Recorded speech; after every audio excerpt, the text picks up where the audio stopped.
আসলে আমরা অনেক আগে থেকে লাভ বার্ড নিয়ে কাজ করি। এটা আমাদের শখ।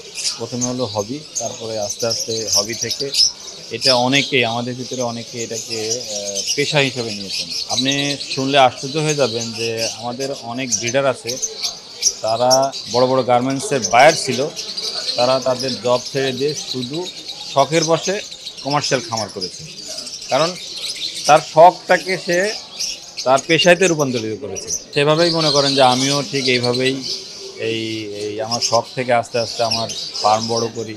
তারপরে আমাদের একসময় চিন্তা হয় যে আমরা যদি যে ব্রিডারগুলো আছে এরা যদি আমরা অর্গানাইজড না হই, তাহলে আমাদের এই সেক্টরটাকে বুস্ট আপ করার জন্য কিন্তু এই সেক্টরটাকে এগিয়ে নেওয়া দেওয়ার জন্য আমরা আর কোনো ওয়ে পাচ্ছিলাম না। তখন আমরা অর্গানাইজেশন তৈরি করি এবং এই লাভ বার্ড অ্যাসোসিয়েশন অফ বাংলাদেশের প্রথম একটা অর্গানাইজেশন যারা এত বড় একটা মেগা ইভেন্ট আয়োজন করছে। এবং এই ইভেন্টের আমরা যে প্রমোশন করেছি, আমরা আপনাকে বলি যে আমরা যে বাংলাদেশের সবচেয়ে বড় পাখির হাট মিরপুর ১ নম্বর পাখির হাটে আমরা লাস্ট ৩টা হাট আমরা কভার করেছি। আমরা ছিলাম, আমাদের সাথে বিভিন্ন এই পেট রিলেটেড ব্লগাররা ছিল, তারা আমাদেরকে আমাদের ব্লগ তৈরি করেছে এবং আমরা লিফলেট দিয়েছি, আমরা কাট আউট ছিল, বিউটিফুল কাট আউট আমরা দিয়েছি, যাতে জনসচেতনতা তৈরি, যে লাভ বার্ড পাখি পালনের প্রতি তাদের আগ্রহ সৃষ্টি হয়। এবং আমরা স্কুলগুলোতে আমাদের কোমলমতি শিক্ষার্থীদের আমাদের এই লাভ বার্ড পালনের প্রতি আগ্রহী তোলার জন্য আমরা স্কুলগুলোতে ক্যাম্পেইন চালাই। আমরা একটা গবেষণায় দেখেছি যেসব ছাত্র কিংবা ছাত্রীরা পাখি পালে তারা বাজে নেশা থেকে দূরে থাকে। যেমন মনে করেন যে মোবাইল অ্যাডিকশন, এছাড়াও ছোট বাচ্চারা যাদের বাড়িতে পাখি আছে, বাবা মা শখ করে পাখি পালে, ওই বাচ্চাগুলোও দেখবেন যে মোবাইল অ্যাডিকশনটা কমে যায়।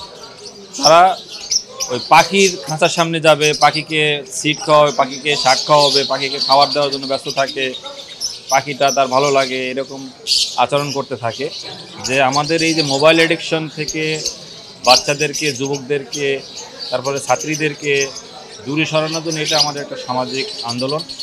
ইভেন আরেকটা জিনিস আপনাকে বলি, আশ্চর্য ব্যাপার, বেশ কিছু মাদকাসক্ত ছেলের প্রতি আমরা একটা গবেষণা করেছি। তাদেরকে যখন আমরা আমাদের গণ্ডির ভিতরে নিয়ে আসছি, আমরা তাকে একটা ব্রিডার হিসাবে নিয়ে আসছি, তার মাদকাসক্তিটা কমে গেছে। এবং একটা পর্যায়ে সে মানে আফসোস করতো যে এটা যদি আমি আগে থেকে শুরু করতাম, তাহলে আমার জীবনের অনেক মূল্যবান সময় কিংবা সামাজিক যে অবক্ষয় আমার হয়েছে, এটা থেকে আমি নিজেকে রক্ষা করতে পারতাম। এটা একটা মানে আমরা এটা আমি শুধু মুখে বলছি না, এটা আমাদের প্র্যাকটিস থেকে, গবেষণা থেকে আমরা পেয়েছি। সেইটা থেকেই আমরা অনুপ্রাণিত হয়ে আমাদের এই সেক্টরটাকে আরও এগিয়ে নেওয়ার জন্য, এই সেক্টরটাকে গণমানুষের কাছে, আপনি এখানে দেখেন এত বড় এক্সিবিশন, এখানে হায়ার সোসাইটি থেকে লোয়ার সোসাইটির লোকজন আসে। তার মানে কি, আমার গণমানুষের কাছে এই আন্দোলনটাকে পৌঁছে দেওয়ার জন্য আমাদের এই ছোট্ট প্রচেষ্টা। আমাদের এখানে ফরেন জাজ আসছেন, দক্ষিণ এশিয়ার একমাত্র জাজ আদনান সেলিম ভাই, উনি আসছেন। এবং এটা আমাদের বাংলাদেশের জন্য একটা হিস্টোরিক্যাল ডে। এটা একটা আন্তর্জাতিক মানের একটা মেগা এক্সিবিশন। এই এক্সিবিশনের মাধ্যমে আমরা এই বার্তাটাই দিতে চাচ্ছি যে আমরা যে প্রচেষ্টা চালাচ্ছি, এই প্রচেষ্টার একটা বিগ স্টেপ হলো এটা। এবং আশা করি যে এই ইভেন্টের মাধ্যমে আমরা আমাদের বাংলাদেশে লাভ বার্ড সেক্টরের একটা বড় অ্যাচিভমেন্ট আমরা পেয়েছি আর কি। আশা করি যে নিয়ার ফিউচারে বাংলাদেশের লাভ বার্ড সেক্টর আমরা ডেভেলপমেন্ট নিয়ে আরও কাজ করতে পারবো এবং এগিয়ে যেতে পারবো, এটাই আমার প্রত্যাশা। অ্যাজ এ জেনারেল সেক্রেটারি হিসেবে লাভ বার্ড অ্যাসোসিয়েশন অফ বাংলাদেশের এবং আমার টিমের যত মেম্বার ছিল, ইসি মেম্বার থেকে শুরু করে যত আমার ভলেন্টিয়ার মেম্বার ছিল, তারা অক্লান্ত পরিশ্রম করে এই ইভেন্টটা সাকসেসফুল করেছে।